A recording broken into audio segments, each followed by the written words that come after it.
Bonjour à tous, aujourd'hui le tuto est consacré à l'installation de GIMP et de Inkscape sur Mac. Je mettrai les liens en description, donc tout d'abord l'idée c'est d'aller dans les sites des développeurs, à savoir que gimp.org et inkscape.org. De manière à date, donc là on est encore en mars 2020, donc sur le site de GIMP, eh bien, on accède directement sur Downloads et après on fait Download GIMP et donc la version donc, qui est en cours à disposition. Donc là, moi je clique ici. Et en parallèle, je vais aller sur Inkscape, inkscape.org. Et là, en l'occurrence, il y a une version qui est aussi disponible, mais celle-ci n'est pas compatible avec le système Mac Catalina. Donc de fait, il faut aller chercher une autre version et qui est encore en cours de développement. Pour cela, il faut aller dans Download et Upcoming version 1.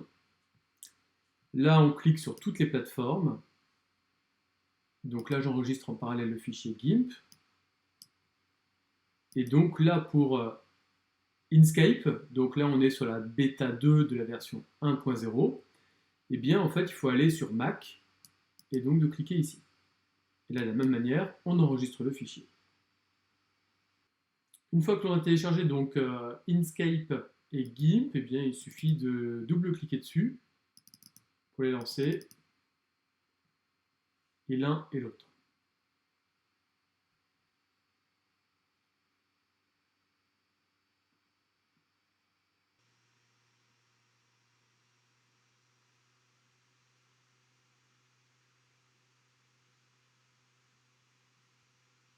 Une fois que l'on a donc les icônes d'installation des applications qui sont ouvertes, dans ces cas-là, il y a deux manipulations à réaliser. La première, c'est juste dans la fenêtre de GIMP de glisser-déposer.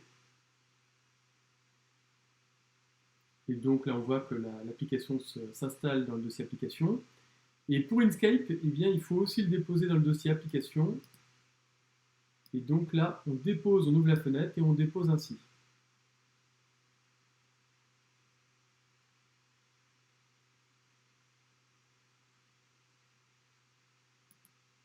J'avais une autre version d'Inkscape, donc du coup, j'installe la nouvelle en complément sans pour autant effacer l'ancienne.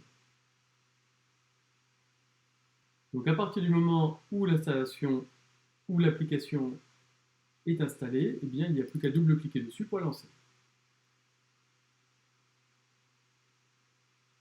Quant à Inkscape, précédemment, sur les versions précédentes avant la 1.0 bêta et autres, il fallait un complément qui était X11 ou Xquartz.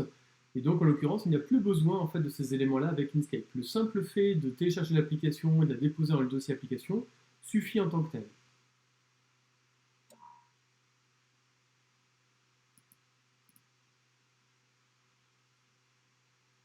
Donc là, GIMP va se lancer.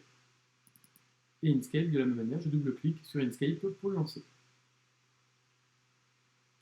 Alors, il est inscrit que GIMP est une application de téléchargement d'Internet. Voulez-vous vraiment l'ouvrir? Et là, il y a les paramètres de sécurité d'Apple qui se mettent en place. Donc là, on confirme bien ouvrir.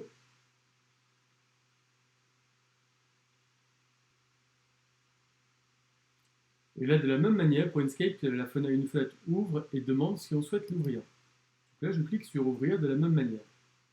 Et là, on va aller en fait dans les paramètres de sécurité. Et normalement, il doit demander, mais j'avais fait précédemment en fait, ici, enfin dans les paramètres de confidentialité, eh bien, normalement, il faut accepter en fait que GIMP ou Inkscape ait un accès complet au disque. Comment faire donc pour cela? En fait, on clique ici, on rentre son mot de passe, et donc après, on ajoute en fait l'application, donc l'application que l'on souhaite, comme celle-ci, et donc on fait ouvrir, et donc là, on n'aura pas un accès complet jusqu'au disque. Donc normalement, on quitte maintenant, mais pour le coup, c'est pas grave parce que moi, c'est déjà c'est déjà actif, pardon. Donc voilà, donc j'ai bien en fait mon Inkscape qui est bien ouvert et qui marche bien, et j'ai bien mon GIMP, là encore, nouvelle image, et cela marche aussi. Voilà.